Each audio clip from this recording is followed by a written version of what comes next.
छत्तीसगढ़ में कांग्रेस की आर्थिक नाकेबंदी के दौरान पूर्व मुख्यमंत्री भूपेश बघेल ने राज्य सरकार पर तीखा हमला बोला।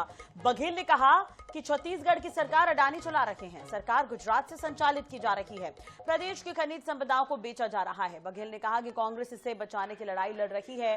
अडानी और सरकार ये बताने की कोशिश कर रही है कि उनके खिलाफ आवाज उठाएगा उसे जेल भेज दिया जाएगा। देवेंद्र यादव, कवासी लखमा और भूपेश बघेल का बेटा इसके उदाहरण है।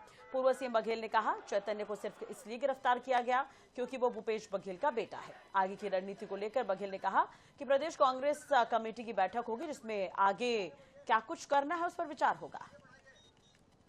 पूर्व मुख्यमंत्री भूपेश बघेल समेत तमाम कांग्रेस के नेता यहां पर चक्का जाम कर रहे हैं। लगातार जो सड़कें हैं वो जाम कर दिया गया। ये वीआईपी रोड का नजारा है जहां पर भूपेश बघेल और तमाम कांग्रेस के नेता जो हैं वो सड़कों पर है। भूपेश बघेल जी, क्यों सड़कों पर उतरना पड़ा? सड़कों पे इसलिए उतरना पड़ रहा है कि अब जो यहाँ छत्तीसगढ़ में ये अमन सिंह, पूरा लोग पूछते हैं ना सरकार किसकी चल रही है, तो उसका जवाब ये है कि अमन सिंह संचालित कर रहा है। ये पुराने दिनों याद करिए जब रमन सिंह मुख्यमंत्री थे और अमन सिंह प्रमुख सचिव थे और जिस प्रकार से कार्रवाई करते थे, सबको डराने, धमकाने, चमकाने का काम, वही काम अभी फिर से शुरू हो गया है। तो ये अब सरकार है रायपुर के मंत्रालय से नहीं, अटल नगर से नहीं, बल्कि अहमदाबाद में अडानी के कार्यालय से चल रहा है। संचालित करने वाला अमन सिंह है और वही संचालित कर रहे हैं। और पूरा छत्तीसगढ़ के संपदा के बारे में क्योंकि अमन सिंह पूरा जानता है, इसलिए चाहे लॉ वायर्स का हो, कोल माइंस हो, सबको उसको सौंपने का काम चल रहा है। और इसी कारण हसदेव के जंगल काटे गए, तमनार के जंगल काटे गए, गैर कानूनी ढंग से काटे गए, कोई कार्रवाई नहीं हो रही है। और जो भी आवाज बुलंद करेगा उसका हश्र वही होगा जो देवेंद्र यादव को हुआ, उसका हश्र वही होगा जो हमारे अनुसूचित जाति के नेताओं को हुआ, उनका हश्र वही होगा जो कवासी लखमा को हुआ, उसका हश्र वही होगा जो भूपेश बघेल के बेटे के साथ हुआ है। तो ये बताने की कोशिश ये कर रहे हैं।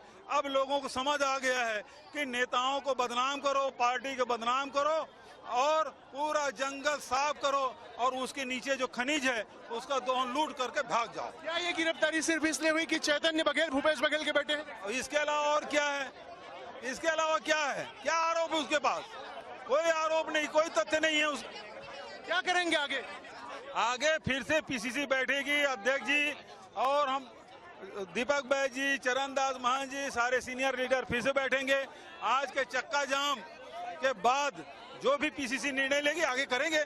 जो पीसीसी निर्णय लेगी वो करेंगे, लेकिन फिलहाल सड़कों पर संघर्ष करते भूपेश बघेल नजर आ रहे हैं। कैमरामैन अरुण कुमार साहू के साथ गौरव शर्मा, 24/7 रायपुर।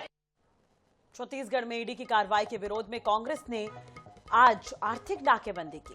अब कांग्रेस नेताओं के साथ कार्यकर्ताओं ने रायपुर, बिलासपुर, अंबिकापुर, जगदलपुर, बलौदाबाजार, दुर्ग, राजनांदगांव, धमतरी, महासमुंद समेत प्रदेश भर की सड़क पर चक्का जाम किया। इस दौरान सड़कों के दोनों तरफ वाहनों की लंबी कतार रही। रायपुर में पूर्व सीएम भूपेश बघेल ने मोर्चा संभाला। जांजगीर में नेता प्रतिपक्ष डॉक्टर चरणदास महान धरने पर बैठे। बस्तर में पीसीसी चीफ दीपक बैज ने मोर्चा संभाला। प्रदेश भर में बड़ी संख्या में कांग्रेसी कार्यकर्ताओं ने प्रदर्शन किया। यहाँ का पुलिस विभाग का मुखिया नहीं बदल पाया। आज तक ये हम लोग सोचते हैं कि किसके कहने से काम होगा। कभी कभी गरीबों का काम आ जाता है हम लोगों के पास भी। तो 4 तस्वीरें आप देख रहे हैं। बिलासपुर, अंबिकापुर, जगदलपुर और धमतरी की तस्वीर हम आपको दिखा रहे हैं। कांग्रेस ने सड़क पर यहां पर चक्का जाम किया और ये 4 तस्वीरें आपके टीवी स्क्रीन पर है।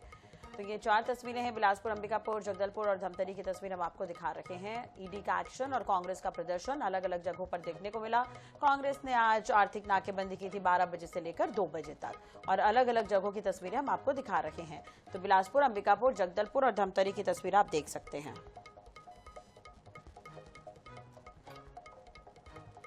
बड़ी खबर